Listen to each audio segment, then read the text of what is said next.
fun, just the entrance is so different from the Hannah entrance to the Miley entrance, because you get to see Hannah come down onto the stage and you get to see Miley rise up, because I'm underneath the stage and I come up and my jacket says Miley on the back, and it's really fun just to have that moment where all the kids' mouths, they just drop. They're like, okay, that's a girl that we've never really seen before. And what is it like to be able to share the Miley side, the real you, with your audience? It's so great, because there's so many things that I've been like majorly a part, which you get to see in the 3D movie too. Me and Kenny kind of coming up with this whole idea for the tour. Like with one of my songs, Good and Broken, $1 from all our tickets from this tour goes to the kids at City of Hope. That whole song is basically about that. So there's so many things that like I get to tell them while I'm on stage for only 40 minutes, and it's like amazing.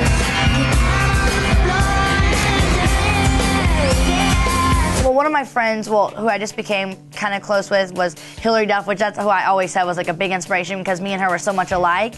And then also when I finally got to talk to her, it was like so nice to get to see what kept her going and what kept the fire underneath her, which was great. You are so lucky to have such a great band, you know that? No. And that's coming from a guy that plays every Indian casino between the Atlantic Ocean and the Pacific.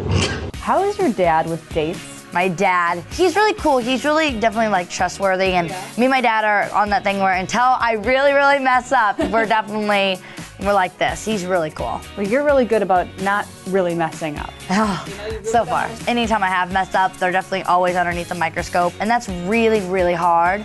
But I think that also keeps me going, because it's kind of like, instead of having a consequence where, you know, I'm grounded, it's like, oh great, now the whole world knows, you know, what's going on in my life, and that's really the most difficult part. You're never safe.